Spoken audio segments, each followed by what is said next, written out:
തമിഴ്നാട്ടിൽ മഴ തുടരുകയാണ്. 3 ജില്ലകളിൽ റെഡ് അലേർട്ടും 10 ജില്ലകളിൽ ഓറഞ്ച് അലേർട്ടും പ്രഖ്യാപിച്ചു. തീരദേശ മേഖലകളിൽ കടലേറ്റം രൂക്ഷമാണ്. അടിയന്തര സാഹചര്യം നേരിടാൻ സർക്കാർ സജ്ജമാണെന്ന് മുഖ്യമന്ത്രി എം കെ സ്റ്റാലിൻ അറിയിച്ചു. മുഹമ്മദ് റഹീസ് ചെന്നൈയിൽ നിന്ന് വിശദാംശങ്ങളുമായി ചേരുന്നു. റഹീസ്, ഒരു കാറ്റ് ചെന്നൈ തീരത്ത് നിന്ന് 800 കിലോമീറ്റർ അകലെ എത്തിയിട്ടുണ്ട്. അത് കുറെ കൂടി ശക്തി പ്രാപിച്ച് ഇപ്പോൾ അതിതീവ്ര ന്യൂനമർദ്ദമാണ്. അത് കുറെ കൂടി ശക്തി പ്രാപിക്കുന്നു. അത് ചുഴലിക്കാറ്റായി മാറുന്നു. ചെന്നൈ അല്ലെങ്കിൽ തമിഴ്നാട് തീരത്തേക്ക് എത്തുന്നു. വലിയ ജാഗ്രത തമിഴ്നാട് മൊത്തം ഇപ്പോൾ ഉണ്ടാകുമല്ലോ, ഉറപ്പായും അല്ലേ?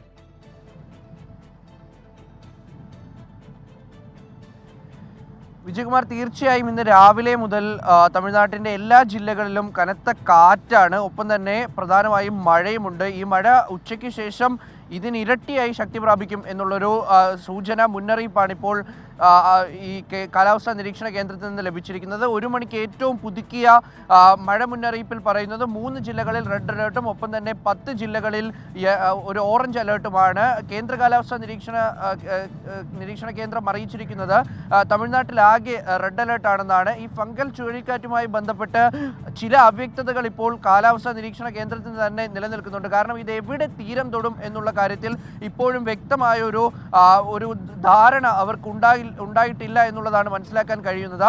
ഇത് ഏത് ഭാഗത്താണ് തീരം തൊടുന്നത് എന്ന് വ്യക്തമല്ല. പക്ഷേ ഇപ്പോൾ അതിരൂക്ഷമായിട്ടുള്ളത് കടൽക്ഷോഭമാണ്. ഈ കടലൂർ അടക്കമുള്ള മേഖലകളിൽ കടൽക്ഷോഭം ശക്തമാണ്. നാഗപട്ടണത്ത് മഴ അതിശക്തമായി തുടരുന്നുണ്ട്. ഇത് രണ്ടും ഏറ്റവും രൂക്ഷമായി ബാധിച്ചുകൊണ്ടിരിക്കുന്നത് ഇപ്പോൾ മയിലാടുതുറയിലാണ്. ചെന്നൈയിൽ കനത്ത കാറ്റുണ്ട്. ഒപ്പം തന്നെ ഏതാണ്ടൊരു മഞ്ഞിൻ്റെ പ്രതീതിയും തണുത്ത ശക്തമായ കാറ്റാണ് ഇപ്പോൾ ചെന്നൈയിൽ വീശുന്നത്.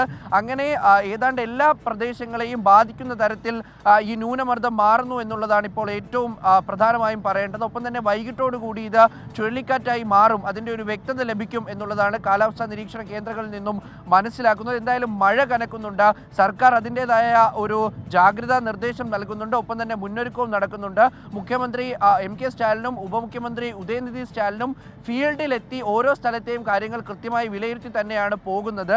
അങ്ങനെ അതൊരു ഭാഗത്ത് നടക്കുന്നു. ഇപ്പോൾ NDRFിൻ്റെയും ഒപ്പം SDRFിൻ്റെയും ഒക്കെ സംഘങ്ങൾ വിവിധ പ്രദേശത്തായി ക്യാമ്പ് ചെയ്തുകൊണ്ട് ഏത് അടിയന്തര ഘട്ടത്തെയും നേരിടുന്ന തരത്തിലേക്ക് അവരുടെ പ്രവർത്തനവും പുരോഗമിക്കുന്നു.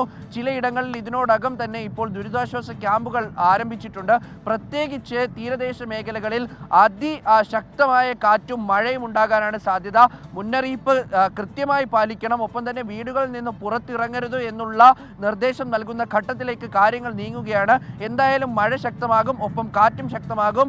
ഒപ്പം അടുത്തുള്ള പുതുച്ചേരിയും വളരെയധികം അതിശക്തമായ മഴ ലഭിക്കുന്ന ഘട്ടത്തിലേക്ക് കാര്യങ്ങൾ നീങ്ങുകയാണ്.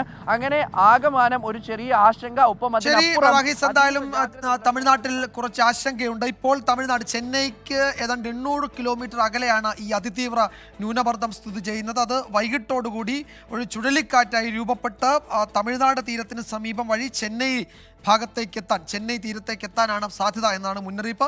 കേരളത്തിലും ജാഗ്രതാ നിർദ്ദേശമുണ്ട്. ശനിയാഴ്ച മുതൽ സംസ്ഥാനത്ത് മഴ ശക്തമാകുമെന്നാണ് കാലാവസ്ഥാ നിരീക്ഷണ കേന്ദ്രം അറിയിച്ചിരിക്കുന്നത്. 5 ജില്ലകളിൽ ശനിയാഴ്ച യെല്ലോ അലേർട്ടുണ്ട്. ഞായറാഴ്ച 7 ജില്ലകളിലും യെല്ലോ അലേർട്ടുണ്ട്. ബംഗാൾ ഉൾക്കടലിലെ ചുഴലിക്കാറ്റ് മുന്നറിയിപ്പിൻ്റെ പശ്ചാത്തലത്തിലാണ് കേരളത്തിലും ഈ ജാഗ്രതാ നിർദ്ദേശം നൽകിയിരിക്കുന്നത്.